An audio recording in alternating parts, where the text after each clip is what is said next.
Thank you for joining me today. My name is Robin. I use she, her pronouns, and we're going to talk about the LGBTQ veteran experience today. Some of the topics we'll go over, maybe not in that particular order, we may bounce around, that's fine.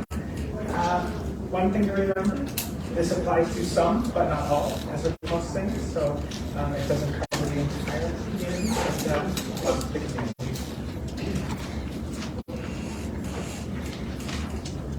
What I'm hoping is that I have folks here today that serve veterans. If everyone here is in the community, you're going to be bored with this presentation because you're going to say, I know all this stuff already. So what I'm hoping is that there's folks that are looking to learn about how to better serve the LGBTQ community. What we're going to do, and I know people hate this, but we're going to spend 3 or 4 minutes, and there's nothing to my madness. If we could just go around the room quickly, and I mean quickly, and do introductions. And I'll start off. My name is Robin Knight. I use she, her pronouns. I am the LGBTQ plus coordinator for the Washington Department of Veterans Affairs. And one thing I hope to learn today is what you guys want to learn about. So why don't we tell us here? My name is Meg. She, her, they pronouns are fine for me. I'm SSBF program manager out in King County in Catholic Community Services, and I just hope in general to learn more about how to better serve LGBTQ veterans. My name is Leslie May. She, her pronouns. I am a lead case manager out of Catholic Community Services SSBF program in King County. I'm actually open to learn everything. I know I've had trainings in the past and it's very hard to remember them all when you have so much information, so I'm really excited to just learn. Hannah, she, her pronouns. I'm a compliance manager with SSBF program, and I'm hoping to learn how these issues might impact veterans specifically different than maybe the rest of the population. Okay.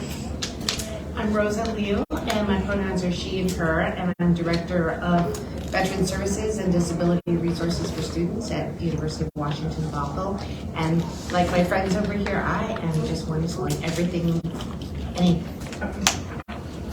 My name's Lance Fromm. I work at the VA in the homeless program. I'm not sure what my pronoun is. That never considered it, so I don't know if I need to come out with anything. What I hope to learn today is something I don't know. I don't know what I don't know. I am Tom Hove. I use he, him pronouns, training manager for the Veteran Training Support Center, and I just want to learn how to best support the community. I'm Mallory Huerta. I am she, her, and I am a Disabled Veterans Outreach Program representative out of Vancouver, Washington. I am here, like a lot of people, to learn how to better serve the veterans who I work with and to learn more about this category specifically because I don't have a lot of knowledge and I don't want that to impact my ability to serve. Great. Thank you. Hi, I'm Rachel Bruce, King County. I manage veteran contracts with community providers. So I want to be able to support the providers and make it an inclusive experience for all of our veterans in King County. My name is Charles Turner. I use he, him, his pronouns. I'm a social worker at the Department of Veterans Affairs. I'm a veteran myself, and I just want to learn more about resources to support my community. My name is Henry Hinton. I'm a case manager with the WDVA's Transitional Housing Program in Oregon, Washington. And a couple things I'd just like to learn how to be a better ally and then just how I can better serve the community. My name is Beth Fugate. Pronouns are she and her. I'm a case manager with the Transitional Housing Program at Oregon as well. One thing I hope to learn today is just how to feel more confident when approaching people different from me and let them feel comfortable as well. My name is Kim Schuler. I go by she, her. I'm the benefit specialist in the THP program at Oregon. One thing to learn, how to help better be a better ally, but also be a better person of the community. So. Tom Hicks, he, him. I'm a county veteran service officer for Stevens, Ponderay, Ferry, Lincoln. I'm here because I want to support the community, and ultimately another thing is just I live in such a rural area. I want to kind of get ideas of how I can get people to come in, how I can reach people and support them. Hi, I'm Shane, he, him. I am an employment development specialist with WorkSource in Silverdale. I just want to be open and learn as much as I possibly can to better help our customers. I'm Hannah Sullivan. I use she, her pronouns. I'm a case manager in a permanent supportive housing building in Seattle, and I'm hoping to learn more about what the career experience is like in the military and after service. Okay. Laura Jones, she, her. I'm the Veterans Benefit Specialist with Catholic Community Services in Tacoma, the SSBF team. And then just want to learn what I don't know. I'm Shantae Lucas, she, her pronouns. I'm from Career Path Services. I'm a case manager. Just wanted to better, just learn. Hi, I'm Steve Gill, he, him pronouns, and I'm the Veteran Services Administrator with your Washington State Department of Veterans Affairs. I'm also an Army veteran, and one thing I want to learn is just how we can better serve the LGBTQ community, and more specifically, more about cultural competencies, communication, and of course, you don't know what you don't know. I like that comment earlier because I'm still learning, so thank you. That's my boss.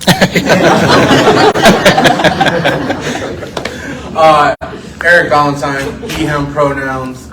I work with VetCorps, and I also do outreach with Minority Veterans of America. I think one thing I'd like to learn today is just what is the WDVA's involvement in their role with LGBT vets.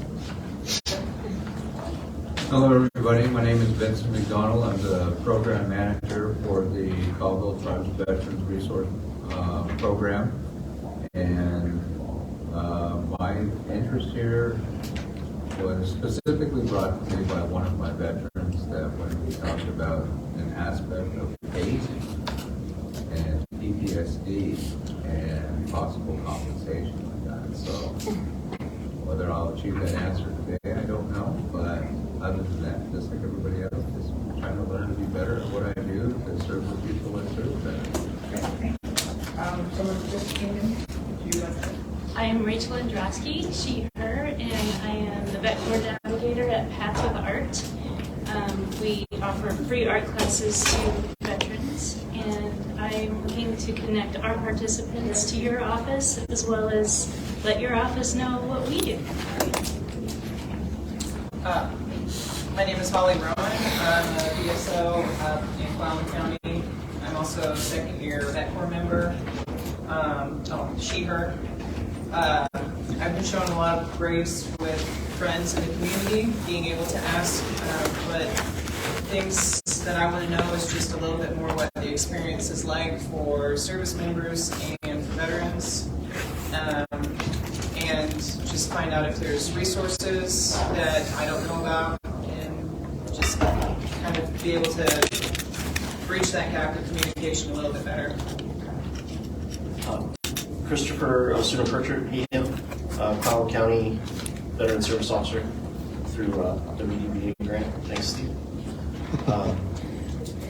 I would like to know more about you, your role, and what things we can offer veterans in the community going forward. That's my opinion. I'm Steve Stroke, pronouns he, him, his. I am the Service Center Manager of the Federal Department of Veterans Affairs. We're in charge of compensation benefits and outreach for the 550,000+ veterans in Washington State. One thing I think federal VA, we've made a lot of strides in the L and the G communities. We have a lot to go the T. So I would like to hear a lot more about how we can better serve that community and better bring them into the fold. Hi, Kevin Meanahan. My pronouns are he, him, his. I have my own business and I get to facilitate peer support training with growing veterans. And what I hope to learn today is something else. We do talk about the LGBTQ plus community, and I would like to learn a few things maybe that I can help pass on to the people that are in our peer support training. Hi, I'm Angela Sullivan, she, her pronouns. I'm the operations director at Growing Veterans and help run the peer support training program. And same as Kevin, just learning more how we can make what we're teaching people about the veteran experience more inclusive. Hi, Lynn Breer, she, her. I am a VSO in training for the American Legion workers. Just hope to learn services available and network with other folks. My name is Gabriela Gonzalez. She, her pronouns. I work at Path Without. And I want to learn everything that is new here. Okay. I'm Karina Lane Angel. She, they pronouns. I work with SSDF in Balancing State. And I just hope to learn more resources today. Danielle Sefner, Program Manager for SSCF. We cover 8 counties, 6 of them being extremely rural. As we know, it will be very resource dry, so any resources that we can provide to people in this community would be helpful. Hi, Joanna Bamba, she, her pronouns. I am the manager of the King County Veterans Program based in Seattle. I hope to learn more about the types of benefits and things folks would get through the VBA, in particular, being able to connect them to these types of resources. I also identify as bisexual, so wanting to also identify what types of, lived experience we can offer folks. Good morning, my name is Marcus. He. I'm not really sure how that works, I'm sorry. But that's why I'm here. I am the local employment veteran representative with Kitsap WorkSource in Silverdale. We have a large active duty population as well as a very large veteran population. And it's very, having already served very many customers, within this community, the LGBTQ community. I've always been surprised by the work about how many blind spots I have had, with poverty, people of poverty, things like that. And this is a really important population that I advocate for. I just want to know as much as I can to do the best I can for them. Thank you. I'm Christina Harmony. I am her. I am the site manager at Linwood WorkSource, and I'm here today just to continue learning how to improve our service to the veterans. Thank you for listening. Hi, I'm CJ Holmes. I'm an employment specialist in the WorkSource system, and I'm here today because I learn best from hearing from people who are actually in the trenches and their experiences. Thank you so much. Did anyone not get a chance to go? All right. Well, I thank you all for sharing that. One, to give everyone a chance to try out and get comfortable using pronouns. And also, I think we'll be right on track with the presentation I have here today. I know we're only together for a short amount of time, but there are some group norms that we can talk about. Ask all the questions you want. That's fine. We're here to learn what we can, so feel free to ask. The Vegas rule, but I call it slightly modified. So there may be things that are said here today that are incredibly personal that people share with the group. I ask that if you learn something here today, feel free to take that with you. But if it's something personal you learned today, leave that here at the organization. So take away the lessons you learned, but not the individual pieces about that person. It's okay to laugh in here. I may say something really silly, like, wow, why did she say that?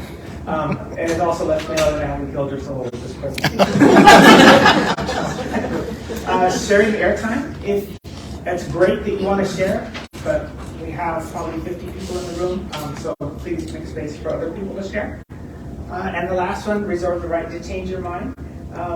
You may say something in the beginning and change your mind by the end, and that is absolutely fine.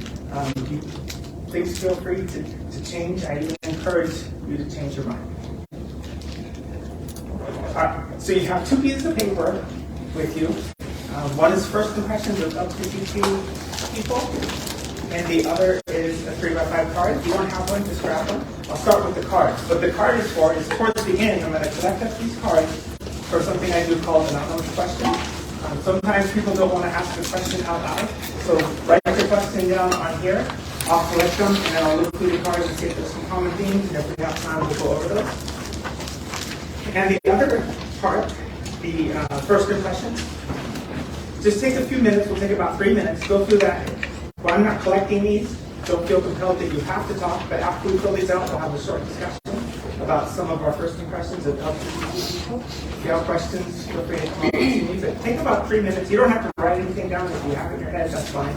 If you don't want to turn it in, we're not turning anything in. So take about 3 minutes. Look over that sheet. If you have any questions, let me know. I'll check back in with you in about 3 minutes.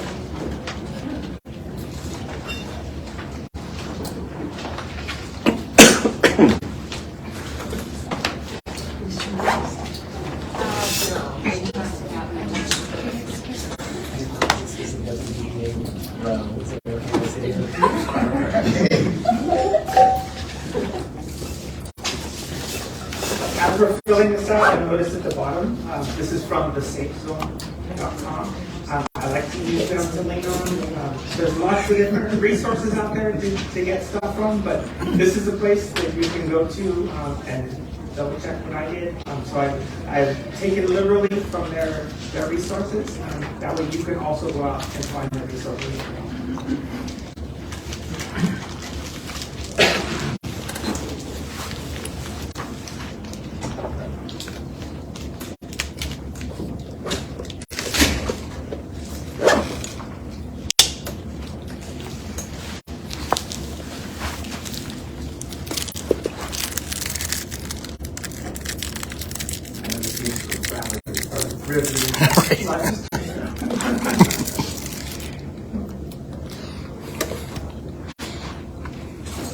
One more minute.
Alrighty. After looking at those questions, is there anyone who has anything they'd like to share that they thought about while they were filling out the questions? Nobody wants to be the first. I have understood that the closer I am to folks who present or identify as one of the LGBTQ plus community, the more that I was able to know and learn and understand, much less from kind of hearing or reading, but as you actually learn people's stories and who they are, I found that the closer I was to a human being, I was able to really understand and have those conversations. I find the same thing. People, usually one-on-one with me, people are much better than groups who can form opinions before they even meet someone. I think that happens quite often in society. Does anyone have anything they'd like to share about I would say initially we grew up with my parents being very inclusive, whether it was racial or sexuality, and we had a lot of family conversations about it, but we didn't really have anyone who was in the community to discuss things with. And as I've gotten older, There's always a sense of awkwardness, like, well, what can I ask? And I don't want to get this wrong. And I want everyone to feel accepted. And as I have made friends within the community, I have just been very honored and really amazed at the grace that they show and the openness. And I've just honestly felt very comfortable at this point being able to ask anything, and just the openness that the community has in sharing like what they want people to know. So that's been kind of life-changing for me because it removes that awkwardness. Great, thank you. Go ahead. Well, I was just going to share for number 3, at the risk of disclosing my age. I remember in the media, Renee Richards, the tennis player that came out publicly and was in the media. I know she wasn't the first. Jorgensen, I think even earlier than her, had some media attention, but I had not really thought about that. But the question made me think of that time. I believe it was the 70s.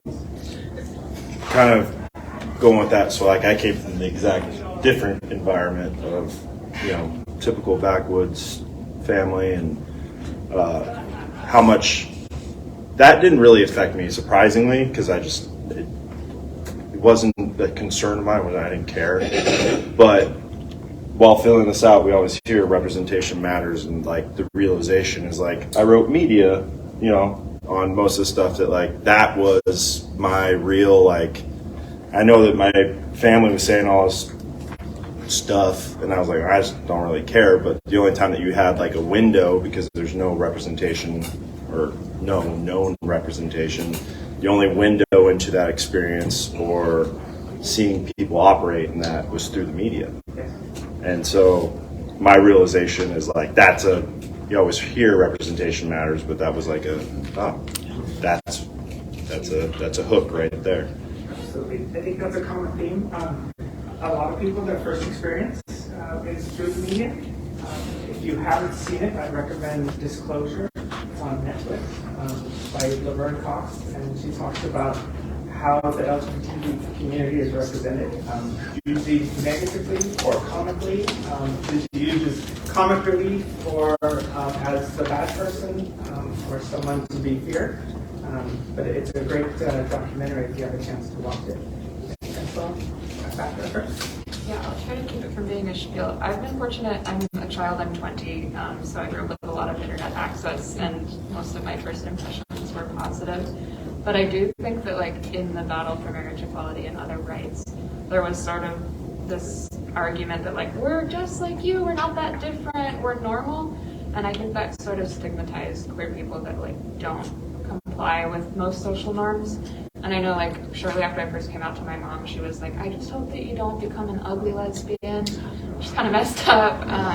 And so I think that, I personally, and probably a lot of other people, I'm still working on dismantling the, good, normal, weird, bad dichotomy.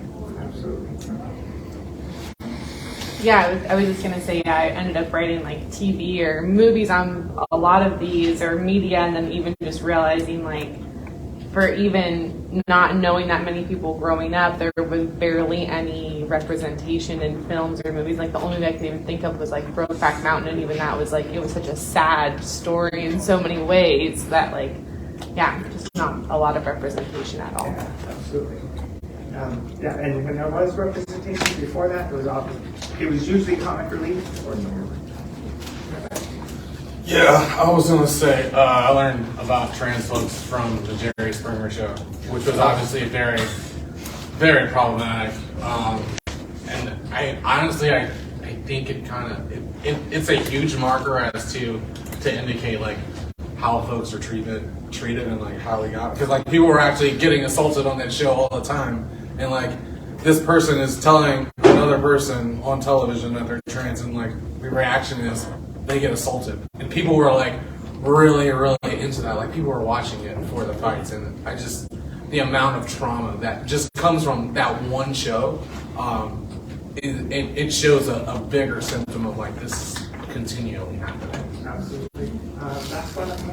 So I had a very interesting upbringing about learning about the LGBTQ community. especially with the fact that my mother herself struggled with her sexuality and growing up in a very, very big in gender that like you're not allowed to be somebody who identifies as a male if you were born a female type church. And so we definitely grew up with the mindset of being anything other than a male or female was wrong. However, there was times where it was like being anything else was great and accepted. And so I grew up with that very unstable impression of what I was allowed to identify as. And being bisexual myself, it's still kind of weird for me to discuss that with family just because of the fact that it's like, how are you feeling today about it? Because it's definitely, I had that growing up of unknown, like is it accepted, is it not accepted? It's very weird upbringing. Yeah. It's challenging. With the question 5, it sort of talks about changing ideas over time. I just want to remind you, I may not change your mind today in this class, because sometimes it does take a lifetime for folks to change their mind. And that's okay, you have to go at your pace. All right, so now we're going to jump into, and thanks for sharing everything. I really appreciate that. That gives me an idea of where we're thinking as a group, and I really appreciate you sharing. So now I'd like to jump into the LGBTQ plus veteran experience. Again, with a reminder, this is some, but not all. So hopefully, like I said before, one of the reasons you're here is you just want to learn about what LGBTQ plus veterans experience. No two journeys are exactly alike. There's often common themes, though, or experiences. Many LGBTQ plus veterans are carrying additional trauma that has nothing to do with how well they served in the military, but rather through homophobic or transphobic policies, and they carry that trauma with them after the service. Hopefully hearing these experiences will help you better understand why a veteran may be reticent to talk to you or to reach out for help, why they're difficult to reach. Hopefully it may also help explain why my position is so important. So I have a recent email here that I want to share with you. Hopefully I won't cry, because it made me cry the first time I read it and I talked to him. So I've modified the name to protect it, and I talked to the person about it, but I received this on the 18th, so that was just a couple of days ago. That's how fresh it is. It says, "Hi Robin, I'm looking forward to talking to you. My backstory is this. I joined the service in the late 80s, a time when we really got hunted for being gay. I went through basic training and then completed my training. I was an honor graduate. When I got to my permanent base in California, my roommate took my diary into the military authorities. An invasive investigation into me being gay was launched. I was kicked out in less than a year of service, and I've never been able to access any veteran benefits. I received an honorable discharge.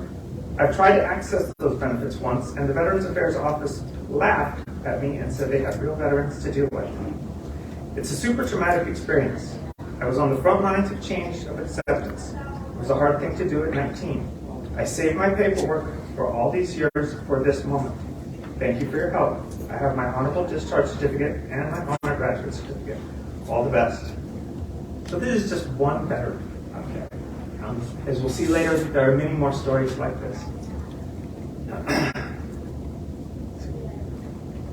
Get out of myself. It's tough to read stories like that when someone is just existing and they're kicked out of service.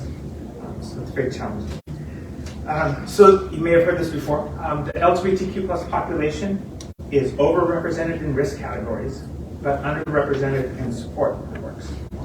In general, those identifying as LGBTQ plus tend to experience higher levels of isolation, depression, anxiety, fear of being outed, fear of physical harm, and a lack of trust with others. Studies have also shown that veterans are at an elevated risk for certain mental health and health conditions, such as substance abuse, disorders, anxiety, and depression. They may have difficulty accessing resources due to having bad paper discharges, or because they're dealing with how the stigma of LGBTQ plus veterans has been sort of identified as a mental illness in the past. Studies have found that almost 15% of LGBTQ plus veterans attempt suicide, and while transgender adults serve at a rate of twice that of their cisgender peers, they have a 2 to 3 times rate, or they die by suicide at 2 to 3 times that rate, and nearly 6 times the rate of the general population. In addition, the National Transgender Discrimination Survey found that 41% of transgender and non-gender conforming veterans reported attempting suicide at a significantly higher rate, 41% versus under 2% for the general population. Also, LGBTQ plus veterans may not feel that their service was valued or that they're not welcome in certain spaces. In the past, Department of Defense policies have meant that LGBTQ plus veterans may not have been discharged with honorable discharges, but rather they got a discharge that may not give them access to the resources that the VA offers. Since World War II, over 100,000 members of the military were discharged. Many of them were other than honorable or less than honorable due to their sexual orientation. Between 1980 and 1990, an average of 1,500 military service members were discharged annually, just on the basis of their sexual orientation. In 1993, when Clinton signed the Don't Ask, Don't Tell policy, it allowed gay people to serve in the military, but they had to do so quietly. After it was repealed, that was wonderful news, but over 14,000 people had still been discharged because of that. So there is trauma and decades of policies against LGBTQ people that cannot simply be done overnight. Your WDVA is taking steps necessary to address this, and just beginning to address those pains that those policies have created. Those lived experiences, they still exist out there, and they shape the LGBTQ plus experience. So I'm here to assist with that.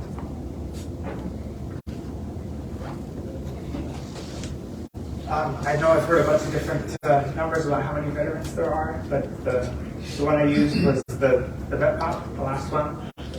So 546 plus thousand veterans in the state of Washington. The last Gallup poll indicated that 7.1% of people in the United States identify as LGBTQ. Using that round number, we have over 38,000 veterans in the state of Washington that are LGBTQ+. So there's a significant population out there. What I want to highlight also is people tend to think of this as a new thing. These are veterans from across all conflicts and all generations. It's not something new that just popped up. So keep that in mind. We tend to think, well, it's something that just started happening. No, it's been through every single generation. And I had another example. I had an older veteran contact me. He just decided, he saw my video, we'll watch the video in a minute, but he saw my video and he said, I saw your video and I decided to contact you. I'm older, I'm Hispanic, and there is a stigma in my culture of being gay. So I have not talked to anyone about this until I saw the video, and now I'm taking out of my comfort zone to talk to you. It's made me feel great. So now we're working with him to get access to the benefits that he earned while he was in service. I have a short video. It's a video about my program. I like to show it because hopefully you'll show it to other people. And just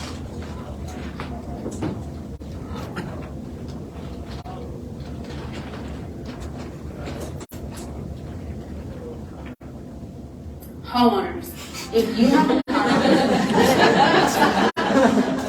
if you're paid for.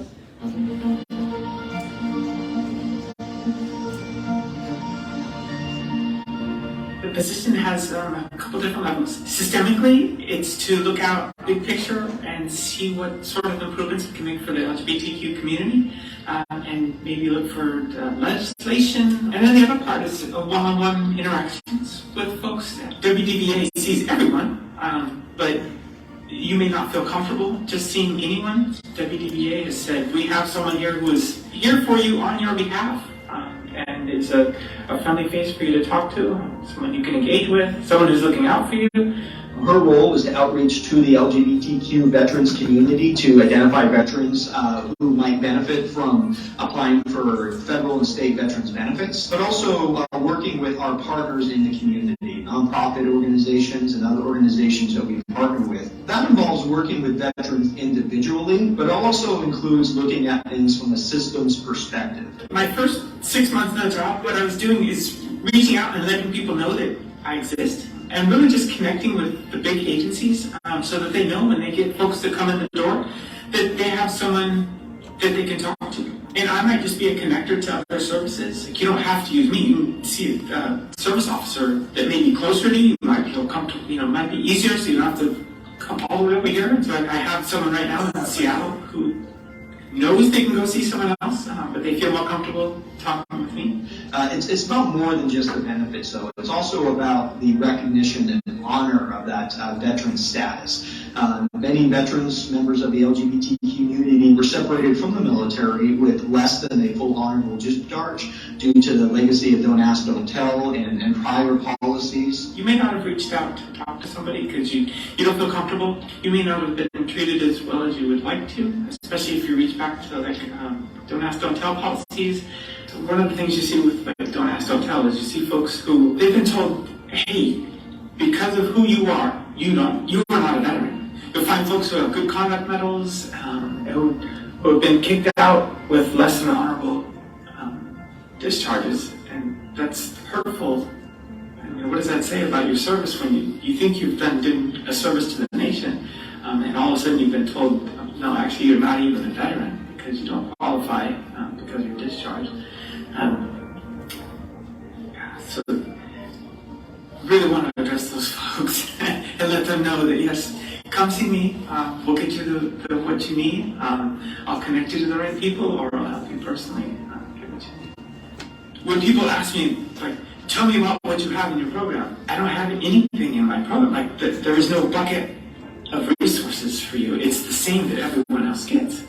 The difference is I'm looking out for the community and that friendly face for you to come and see so that you feel comfortable. If there have been unique challenges in the past, like Don't Ask, Don't Tell, I can have an understanding of that and be able to really understand what you're going through and then recommend those solutions. You don't have to come see me. I'm happy that you come and see me, but everyone here is more than happy to assist you. As an organization, this is something that is near and dear to the hearts of just helping people. I think people come here to work because they want to help people. And so come in and see somebody. Even if it's not me, come in and see somebody. We're here to help.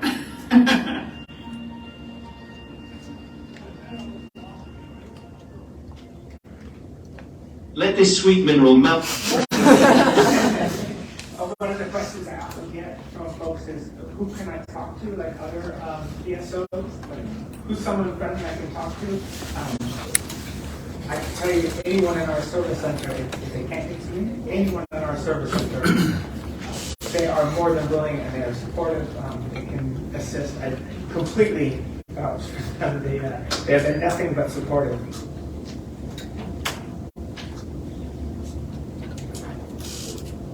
So I was going to switch gears. We've talked a little about the LGBTQ veteran experience, but now I want to talk a little bit about my job and myself to give you an idea of just where I'm coming from and why this is so important. So a little about me. Last summer, I was hired as the LGBTQ+ coordinator. It's a brand new position. I'm the first one to fill it. It was created to serve LGBTQ+ veterans in the state of Washington. It was actually authorized by the Washington State Legislature. So you will find my job written into law. You can actually look up the RCW. If you want to find it, it's 43.68.240. So it's great to have my position written into law. Personally, I'm an Army veteran. I retired in 2015. I started as a private, and then I did if you're familiar with Green to Gold, I worked up through Green to Gold, and then I retired from the Army as a Lieutenant Colonel.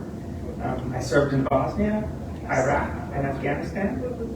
My background is actually in IT and cybersecurity, but I sort of switched gears and I'm trying something different. So actually, I was sitting at my desk one day and I got this email about this job. And as soon as I saw that, it immediately spoke to me as that is something I need to go try and do. Even if I didn't get the job, it was something I had to try and apply for because that's how meaningful it was to me. I wanted to enter this space really because it's such an incredible personal issue for me. And another reason for doing this is for visibility. I use if you're familiar with insurance, sometimes like in the state of Washington, if you work for the state of Washington, every insurance company offers pretty much the same insurance that you can get. But there's one insurance company out there, the one I went with, that actually for LGBTQ people, they have advocates. They assign an advocate to you that speaks your language. They know what you're talking about when you call them up and say, hey, I'm having this issue. They don't say, let me Google that and I'll get back to you. They actually know what you're doing. So that's the kind of beacon that I want to be for everyone. I want to be that person that people can speak to. So how personal is this for me? When I was 5, I knew that I was different. Unfortunately, that environment wasn't quite the same or inclusive as it is today. So I just kept quiet and forged ahead. This is the time, if you remember, this is the time of the card catalog. No computers. So you just can't go to the library, open up the card catalog to the file that says, when you don't know what's wrong with me. It's hard to find information, or why am I different? That's a hard entry to find.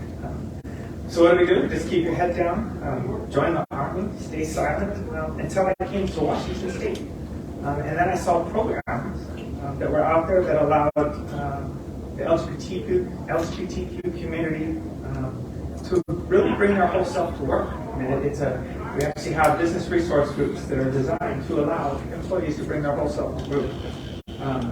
And with this job, that's the kind of beacon I want to be for the rest of our veterans. Is that person who is out there letting them know that it's okay to come and ask for assistance and to get the help that they need, or to get the benefits and services that they earn while serving. So just big picture, I'm here to connect LGBTQ veterans and their family members access to benefits and services they earn. It's kind of a no-brainer.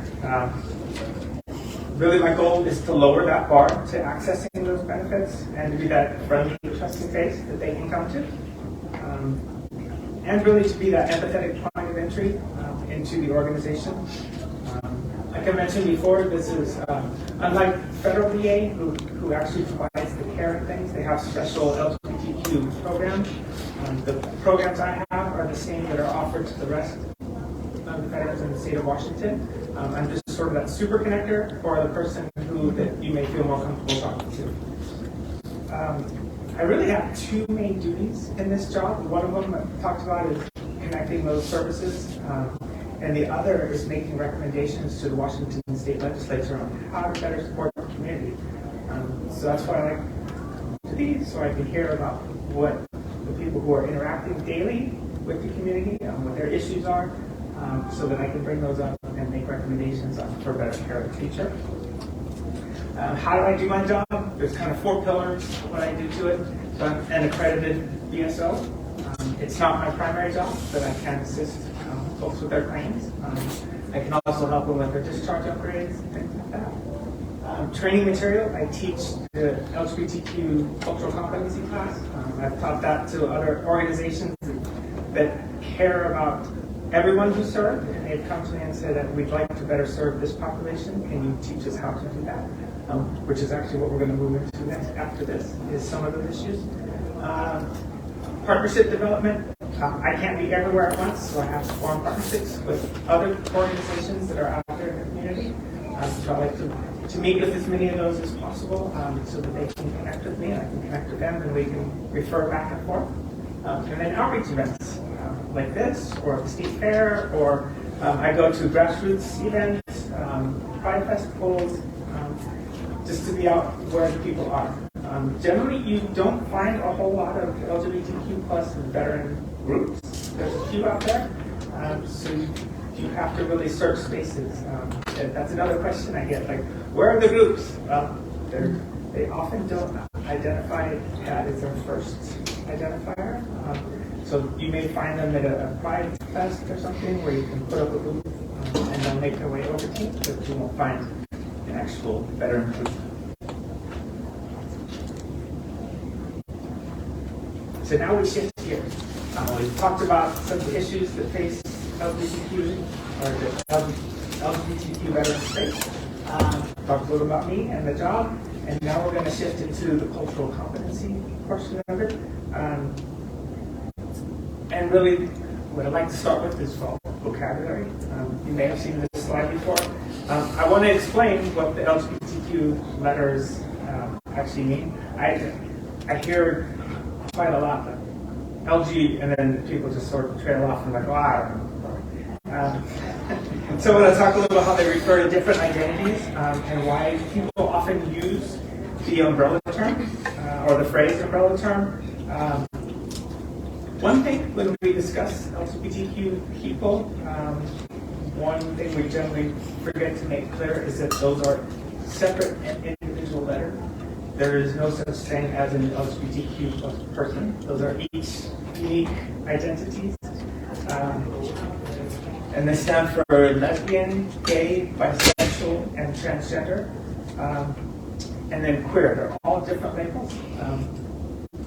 So it's not just one person, but they represent different identities.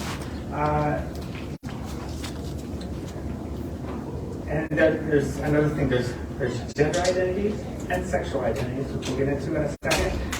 Those are two things we often confuse with being the same thing, but they're actually quite different.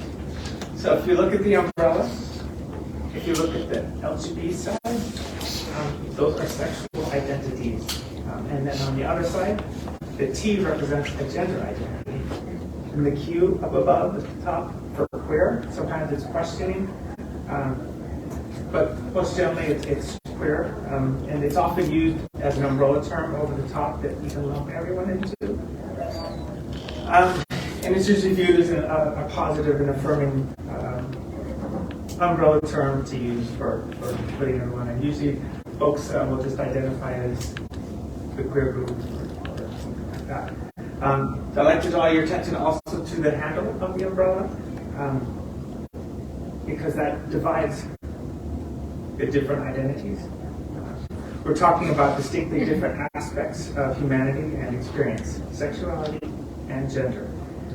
When we say sexual identities, sexualities or sexual orientations, we're talking about the ways we often categorize and define who we're attracted to. When we say gender identities, we're talking about the way we categorize our different genders. So to recap, on one side,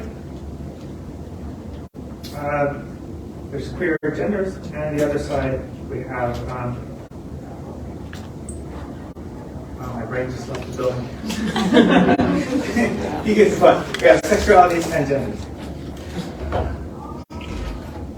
And we'll beat on that a little bit more in the future, but that's one thing, probably one of the most common things I encounter with folks is they don't understand the difference between the two.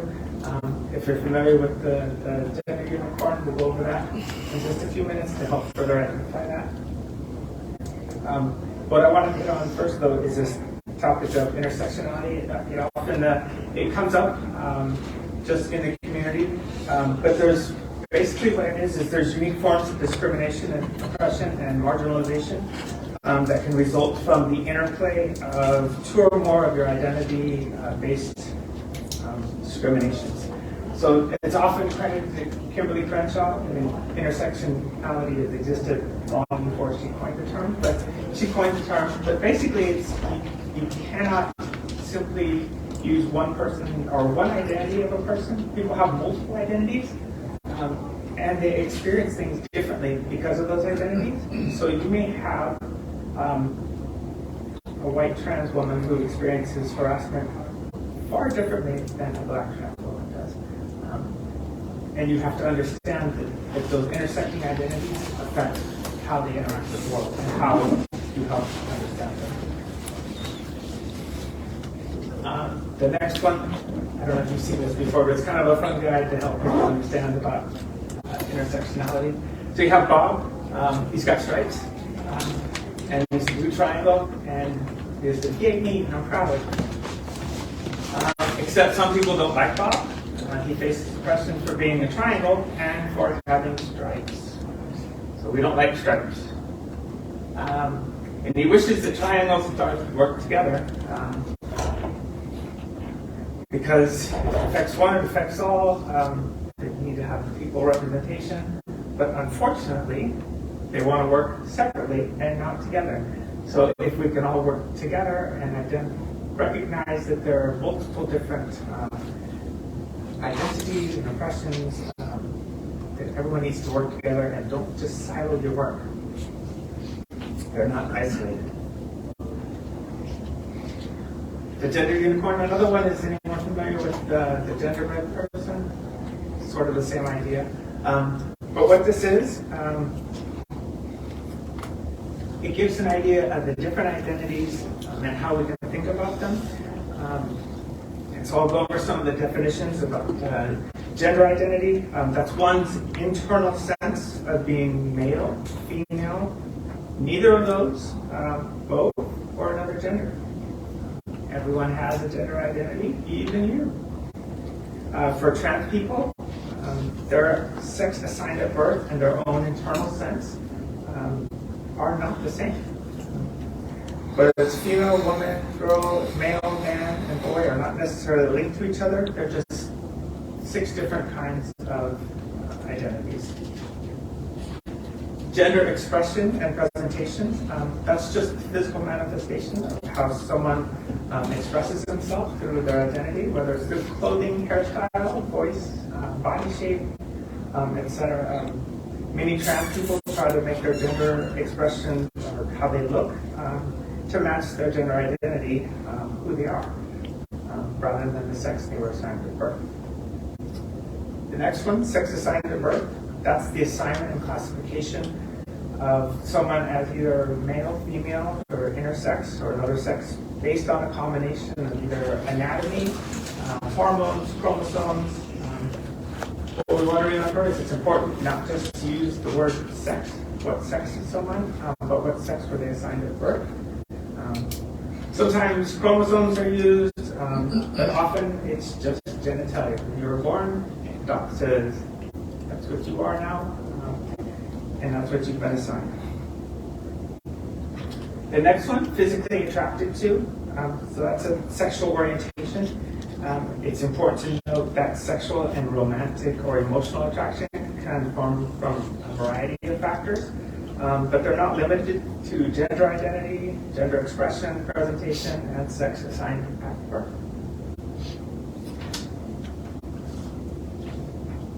And then emotionally attracted to, and I know everyone's like, wait, why are there so many different ones? And we'll get to why that is. So the next one, emotionally attracted to. So this is a romantic or emotional orientation. It's important to note that the sexual and romantic emotional attraction can be from a variety of other factors, including but not limited to gender identity, gender expression or presentation, or sex assigned at birth. There's other types of attraction related to gender. It could be aesthetical or platonic. The ones listed are just 2 of the most common types of attraction. And what's important is we're generally socialized to oversimplify all of this. We tend to think in very simplistic terms, and we tend to think that once we know one thing about someone, that we can fill in the rest of the blanks. So if we learn that someone is a woman, and we have a picture in our mind about who that person is, what they might look like, who she's attracted to, we might assume that she expresses gender in feminine ways, was assigned female at birth, and embodies femaleness, and is exclusively attracted to men, or that may not be true. This image is very simple, and it's not complicated enough or not precise enough for many, if not most of us. Many of us exist in very different degrees, and we may zigzag through them in ways that break assumptions of people or even cultural norms. What I'd like to highlight here, each one of these does not equal the other thing. A lot of times, so as an example of this, I was at Fred Meyer. I didn't have my little loyalty card, and I said, well, I have my partner's loyalty card. And the cashier said, well, then I guess your husband will get all the points. And I was like, well, I just let it go, but okay, well, my partner is female, but that's okay. But it's an assumption that somebody makes, and it often happens when we see someone dressed a certain way, or we hear their voice and we make assumptions about them. It's important to remember these things. Just because what you see, it may not be what they actually experience or how they want to be interacted with. So what this model really shows is just how complex it really is. It's not as simple as there's only this. And hopefully with an understanding of this, it's a helpful step for better understanding yourself and others, to help you understand how you can interact with others and understand that there are differences between each of these. And just don't jump off and make those assumptions like, I know who you are. You are wearing a dress, so you must have all these attributes. Try to remember that. So binary and non-binary, this is basically just the idea that there is regards to that there is either male or female. And that's the binary. You got a switch here, you can either switch up or you can switch down. But that's not the way the world works. You may be quite familiar. I didn't hear anyone today say they use they, them pronouns. We're going to cover pronouns in just a second. But there are some people identified as non-binary. They don't experience the world through one of those binaries of male or female. Or they might be a trans person who does experience that, who says, I was assigned female at birth, but I experienced the binary of male, so that's where I'm at. Non-binary is just a generic umbrella term used to describe those that don't identify either as one of those binaries. And some states, like our state, you can get an X on your license that identifies you as non-binary. Some different identities that fall under non-binary, and this is just a handful of these. There's actually 11 pages of vocabulary. If you have access to the slides, they put it at the end, but there's 11 pages of vocabulary at the end that you can access. But some common non-binaries are genderqueer, gender fluid, agender, or bigender. Some non-binary individuals identify as transgender, but some don't. It's up to those individuals to come up with their own identity and not to have it assigned to them by someone else. I like to remind people that your gender identity is a journey. It's complex.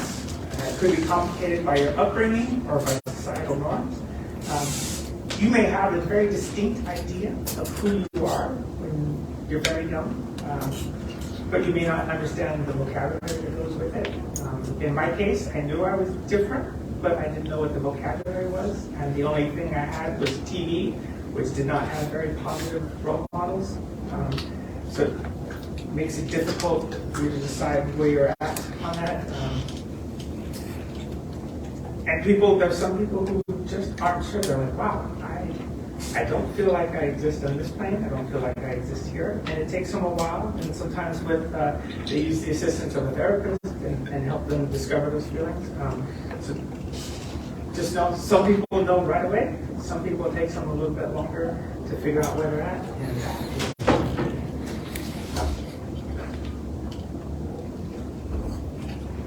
So I use these. These are, you can probably file these under how to be an ally, but it's just some vocabulary terms, things we try to avoid saying, and then new phrases that we can use.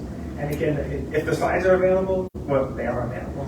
You'll be able to have access to these. And also these are from, like I said before, these are from the gender, or the safestoneproject.com, so you can look them up there too. So it's all repeatable and easy to find. Also, language changes over time. We see this also with ableism, and we see words that used to be okay to say or that were used in one way but are now no longer used in that way. One of the things you'll see, are two examples of that are, so I'm a member of a group in Tacoma. It's the Tacoma Older LGBT group. They don't use Q because for most folks who grew up before I did, queer was a derogatory term, and that was used to slander them.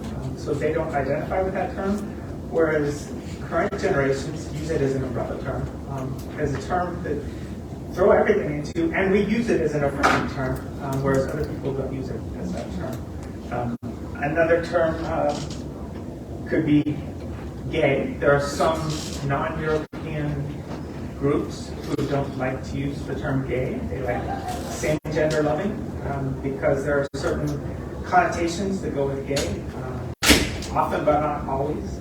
It's European, white male, affluent, and there's certain connotations that go with that. So people, they do use different terms over time, and it changes. So if you just look over that first column, if anyone has any questions on those, I'll give you a few seconds to look at those. Does anyone have any questions about any of these terms? Or like, what the heck? Never heard of that term.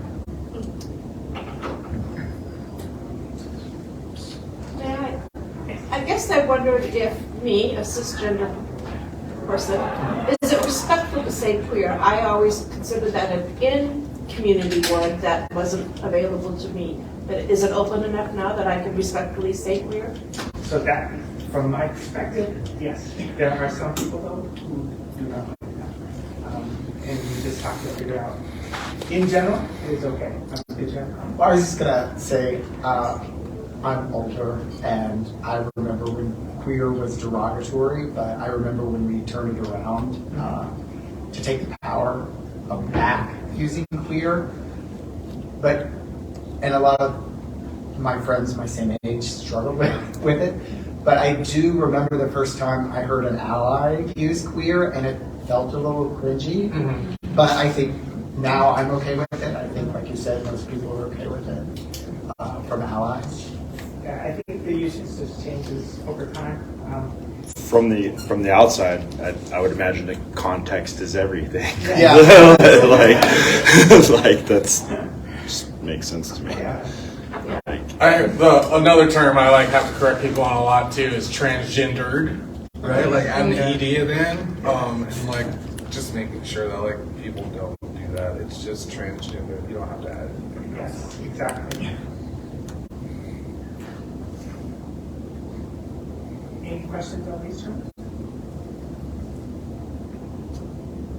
Yeah, there's a couple terms on here that even I'm in the community and I struggle with them. Sometimes. I was trying to make the distinction on the bottom. Person. Oh, sorry. Instead of saying a gay or just a transgender. I think it's also important to point out that the language continues to evolve, especially with younger people who are driving this, I think, which is great. But things sort of fall in and out of favor. So, yeah, it does. I've learned that even terms like non-binary things tend to offend some people. They don't want to be identified as non-binary. It changes every day. Just when you think you got a handle on it, but what's great about it is now we have more terms to be able to speak about, to learn about other people, and give people the chance to identify themselves instead of the doctor just saying, "This is not you the rest of your life." Sorry if it doesn't work out.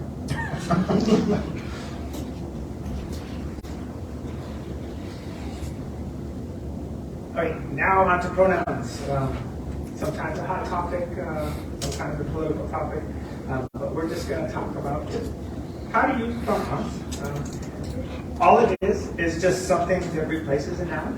So instead of saying, so for example, I like coffee, it is delicious, it is the pronoun. We often use gender pronouns when discussing people. For example, Robin is nice. She gave me some coffee. Many times we assume the other person's gender instead of asking. As I mentioned in the slide before, we tend to think within a cultural framework that conceptualized gender as binary or just simply male and female. We tend to be visibly focused, and we tend to think we can tell someone's gender just by looking at them. And by guessing their gender by looking at them, we also assign pronouns to them.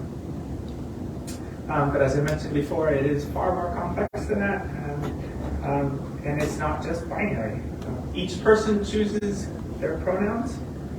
This list just gives an idea of common pronouns, though there are more. There are neopronouns on top of this, which tend to be more difficult to navigate. But these, in general, are the main pronouns: she, her, hers, he, him, his, they, them, theirs. And often we get a lot of pushback on the they, them. Like, well, how can that work? You can't use they to describe the them. And I don't know if you've seen the video, but there's someone walking down the street talking about that and saying, wow, they can't use these pronouns. You can't use they to refer to a single person. And the person comes across the wallet. Like, wow, they lost their wallet. I wonder, who it belongs to. Should I give it back to them? Maybe I should. So some pronoun etiquette. As a reminder, the way a person looks or dresses does not always indicate the pronouns that they use. It's okay to normalize asking about pronouns and to share yours as well. But it's important also to give space to those who don't want to give their pronouns. To be quite honest, before I transitioned, I hated the pronoun question because I felt like I had to lie and tell people, like I wanted people to so badly know that I had to use, if people forced me to use pronouns. So you want to give space for people whether or not they want to use them or not. You also don't want to force, or if you're in a situation where you only ask the one person, maybe looks a little bit different. You don't ask anyone else in the room, but you only ask the one person. You want to avoid that situation. That is not considered good etiquette to only ask one person. So if you ask the entire group. And it's a good way to do it. It's just like we did today. My name is Robin. I use she, her pronouns. Do you feel comfortable sharing your pronouns? And if they don't, move along. Like I said, if one person in the group shares the pronouns, make sure you ask everyone too. There's nothing more awkward than just asking one person. And another thing to remember about etiquette is check in with that person to see if it's okay to use those pronouns around other people. So my home, I have 2 kids. They would bring friends over, and as a matter of course, we introduce with pronouns and what pronouns and names they want to use. But we ask, is it okay when your family calls or when we're talking to them, is it okay to use those pronouns around your family? Teachers often do this as well. They may use one set of pronouns at school, but they're not yet comfortable enough at home. So we do the same thing. Check in with the person and see when it's okay to use those pronouns.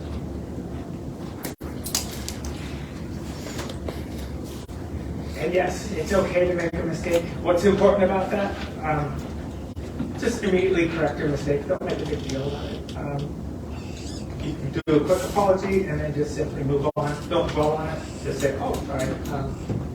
Give the correct pronoun and move on. There's no more commentary needed or any further explanation. Basically, the point is don't make a big deal about it.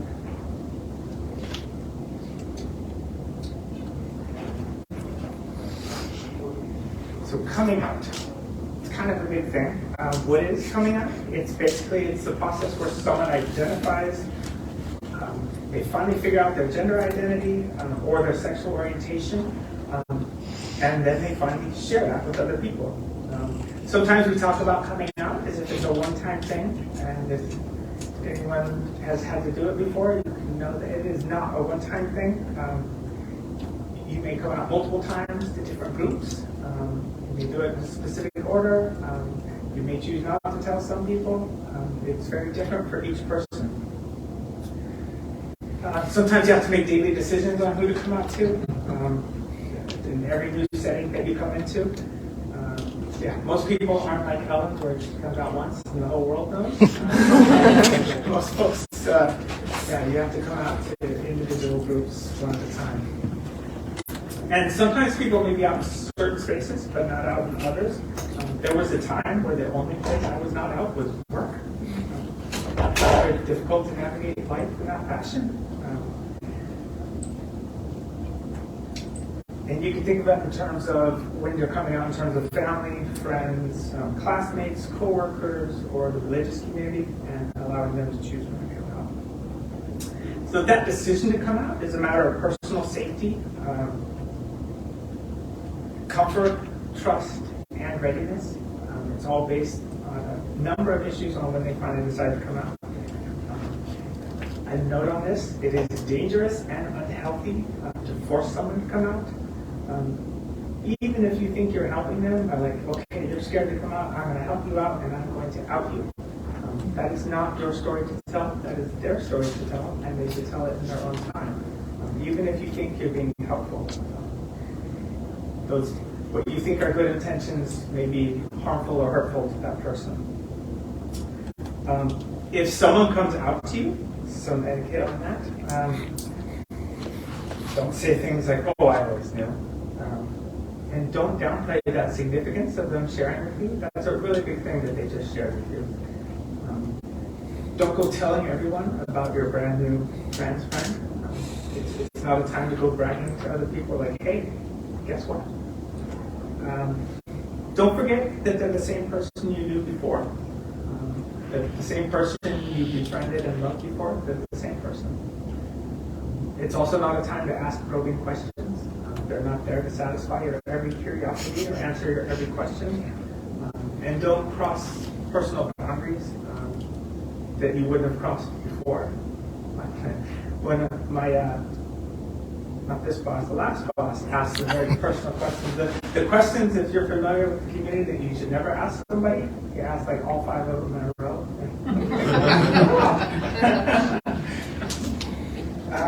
Some things you should do. Know that this is a huge sign of trust.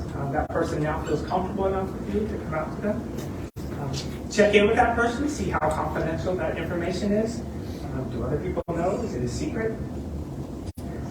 And remember that that identity is just one dimension of that person. It does not make up their whole person. Some people don't actually want to be known as that one thing too. When I talk to my boss, I tell them I just want to be an employee. That's all I am, just an employee. You don't have to remember anything else. That's it. I just want to come to work and work. Some other things to do, show interest and curiosity, but not quizzing them to death. And then finally ask them how you can best support them. What can you do to make their life easier? We have a few minutes, so I'll talk about coming out in terms of privilege. Some things that you may not have thought about, depending on where you're at in life, is some of the privileges that are associated that may be difficult to think about when you're coming out. So some things like sharing your health insurance with partners, but you may not even give that a second thought. That's something that has to be thought about. Being able to see your partner immediately if they're in an accident or an emergency. I recently had a friend who was admitted to the hospital and died, and their partner was not allowed to see them or get any updates because the previous spouse didn't allow it and kept information from them. Very difficult. Being able to have safe interactions with police officers. Being able to travel, show your ID without fear of harassment or fear that you'll be rejected. Showing affection in public without threat or punishment. Or even something as simple as using the bathroom without being harassed.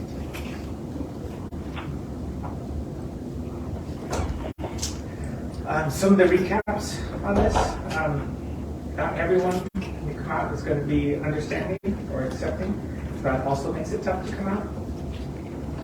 Some family, friends, or co-workers, they may be hostile or confused.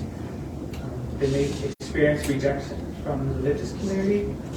There could be permanent changes in some relationships. I was married for 28 years. Say I was married. I came out. That relationship went away. They may face harassment or discrimination. They may face disownment from their parents. One of the things, my mom didn't realize this, one of the things, I told her how lucky I was that I had her support. And she broke down crying because she didn't understand how a parent would stop loving their child. She didn't understand. No, Mom, I have it good. Some people don't have it. It's good. And they also face isolation in the community, being alone, not knowing where to go, where to find support. Okay, allyship. Does anyone want to give a stab at what's an ally? Best guess? It's someone who supports the community as best as they can. They try to understand the different levels of the community and try to learn as much as they can and then just support them. Exactly. Anyone else have anything you want to add? I would say be an advocate for the community even if you're not in the presence of the community. Yes. So when you're with others. Should I say a hand? I think that's one of the big things. So wearing a t-shirt that says you support is cool. But it doesn't really make you an ally if you allow things to go unchecked, or if you allow, even when the person isn't there, if you allow someone to speak poorly of someone, or if you don't stand up for someone. It's really, an ally is that safe person who actually takes action to help the community. It's I've heard folks get riled up about this. People who put a pin on them, like, I'm an ally. Yeah, but you just let that person get yelled at for going into the bathroom. You were cool with that. So yeah, in general, an ally is a safe person. They can go to supports the community and stands up for the community. Anyone want to give a stab at how they can be an ally? Any ideas? I mean, you just said it. I had to take a drink. Champion the cause. And some other ideas on allyship. Don't assume that everyone is heterosexual. Don't ever out someone. Don't use anti-LGBTQ language. In the business place, try to use gender-inclusive language. Some of the tips for that, you can use neutral pronouns when you're using, or while you're talking. Instead of using he, she in documents, which is outdated and old-fashioned and not inclusive, you can use they, them. Instead of saying the customer will need to use his ID to do this, you can just see the customer will need to provide their ID. Simply just changing that one word. You can use the title of someone instead. Instead of saying she needs, or you could just say the customer needs, or the client needs, or the employee needs. You can use gender-neutral language when talking about groups or professions. Instead of husband or wife, you could use the term partner or spouse. Instead of mailman, you could use mail carrier. Instead of Mr. Smith or John Smith, you could just say Sergeant Smith. You can use their title. In meetings, you can use gender-neutral terms. And instead of saying ladies and gentlemen, you could just say honored guests or colleagues or guests or something that's inclusive and includes everyone. Using the ladies and gentlemen, that goes back to the binary and non-binary. That means you've already made a decision. There's only two choices. And heck with all you non-binary folks. You got to get on the train and join them. You could educate others. We talked about this before, interrupting prejudice when you see it. Respecting confidentiality. The last thing I mentioned is try not to guess who's LGBTQ. Fun game, but it's really not a big deal.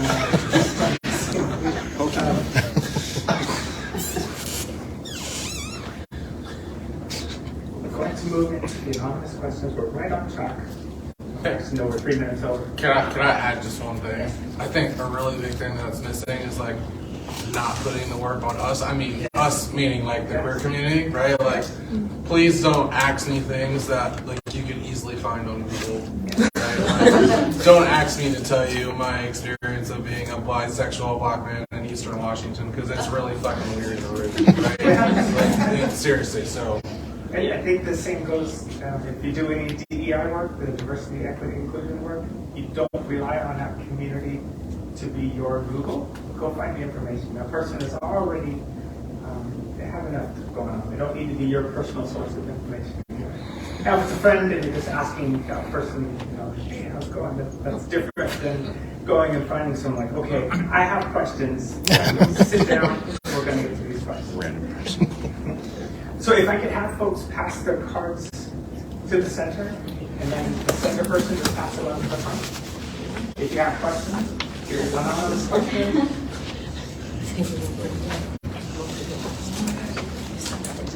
If you came in after that, I gave out little 3x5 cards, and there may be questions in the room that folks don't want to ask out loud. Questions like, what's a common one I get? What's the difference between drag and trans women or trans people? If nobody wants to ask that one. You want to answer that one?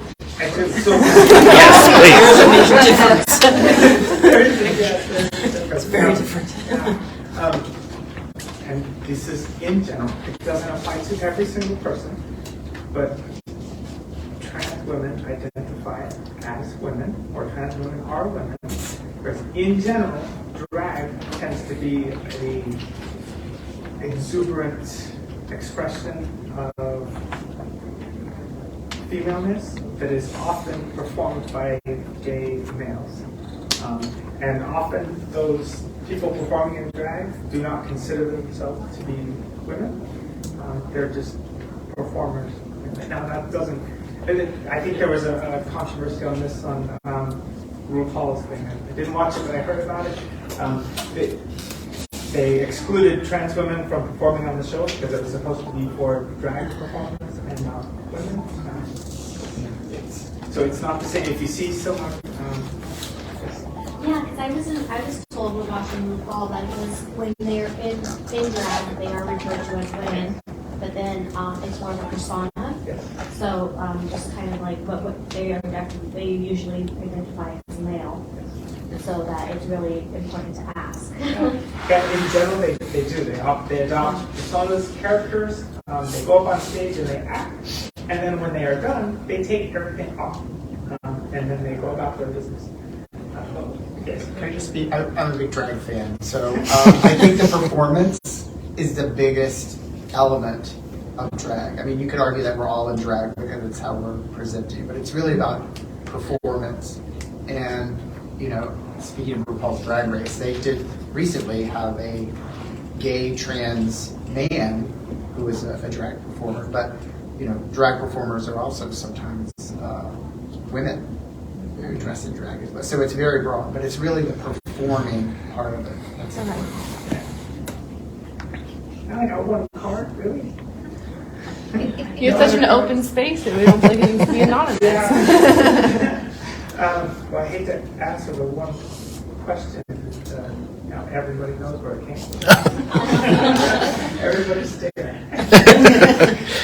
The question is, how does the trans community generally feel about sports, physical standards in the military or civilian world? I can't speak to the military side too much, but I think you'll find varied answers to that. It's not cut and dry. There's not one opinion on the matter. You may know that there are very specific standards out there for athletics. There already are standards. Like you can't compete in certain events or organizations unless you've been transitioned and on hormones for a certain amount of time. You will find some people in the community who don't feel that way. I believe Caitlyn Jenner does not feel She believes that should not be, except for her, she should be allowed to perform in golf. It's okay for it's different. But other people, such as swimmers, should not be allowed to because it's different. Okay, cool. She is different. She is quite different. So I don't think you can make a blanket statement, but I think in general, from most people that I talk to, I do believe there's already rules out there to address this. I can tell you I'll be lucky if I could do 10 push-ups now. I used to be able to in 2 minutes. I think my best was 114. Damn. And now, and trying to run on the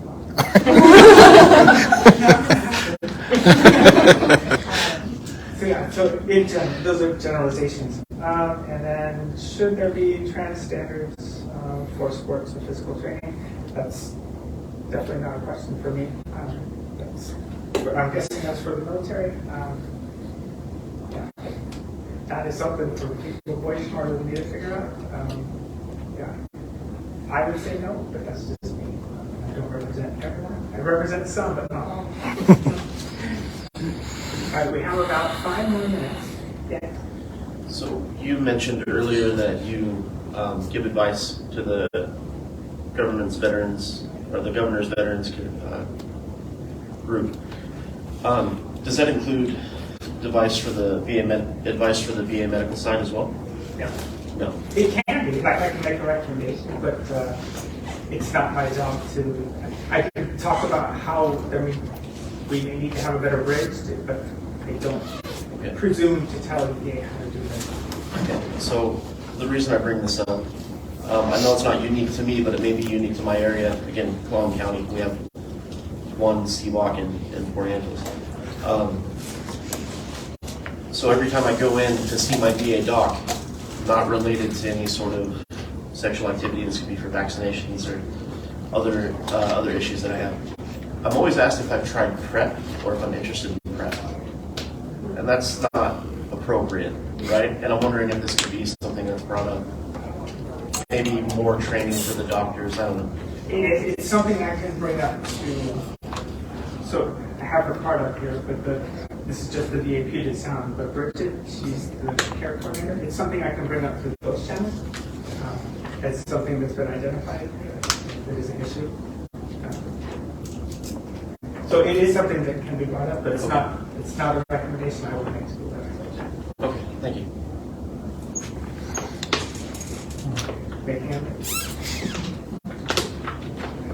On that note, like I said, I have Bridget. She's the LGBTQ care coordinator in this area. There's actually, like, the major facilities have them. She's one of the few, though, that I think there's 11 across the U.S. that are full-time. She does that work full-time. So one of the things that I constantly see, and it's really frustrating, is that we keep holding these spaces, right? Like the space like this, in these little rooms, when the reality is we need to be a part of the bigger conversation, like general session yesterday. And I say that because it's frustrating when this one person and their team is doing all this work in the background when the majority of the people that need to hear this are not here, right? And so when can we start doing that, especially because we have a coordinator dedicated to that? When can we just say, hey, let's get together and be a part of their organization? Because there's plenty of folks, like I have heard many toxic statements, whether it was to me directly or indirectly, right? And like, that is a part of the veteran culture, right? And I don't feel like we call that out enough, right? And like, we cannot move forward like successfully. I'm tired of little tiny steps. Like, when can we start marching and like taking big steps and I'm still at the kids' table. I don't want to be at the kids' table anymore, right? So like, what is, I don't know. I don't even know if you can answer this question, but when are you going to be more directly involved with questions? I don't know if I can answer the question either, but I hear you, because this is a self-selecting group. You all decided to be here, and probably the people who need to hear it the most are not in the room.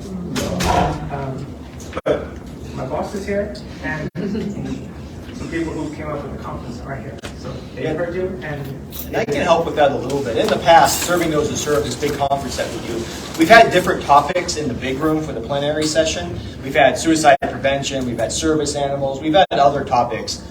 This would be a great recommendation for the plenary session. So I think what we just need is some feedback on, hey, maybe we can put this topic on the plenary session in the big room so that everyone can hear it, because next year we're going to be looking for new topics. Yeah. The OTED folks aren't coming back next year, so we have that whole plenary session to work with. Well, I mean, but even with the OTED, right? Like there was still opportunity, because they kept talking about like the whole veteran, right? And like we need to talk about that. And like women and LGBT folks were brought up by Alfie yesterday. But like when they talked about whole veteran, I was like, oh, we're gonna get it. No, they didn't do it, right? And so it's like it has to be. So it doesn't need to be a topic. It just needs to be explicitly said. I would prefer if it were not you, right? Like I would prefer if it were like Alfie or someone else in leadership, someone who is really an ally and an accomplice, to say, hey, let's bring this up and let's be real and like have an honest conversation about it. Absolutely. One place you can put those comments? All 50 of you put those in there, will definitely be heard. Well, I thank everyone for your time today. Thanks a lot for you came to this presentation. Hopefully we learned something.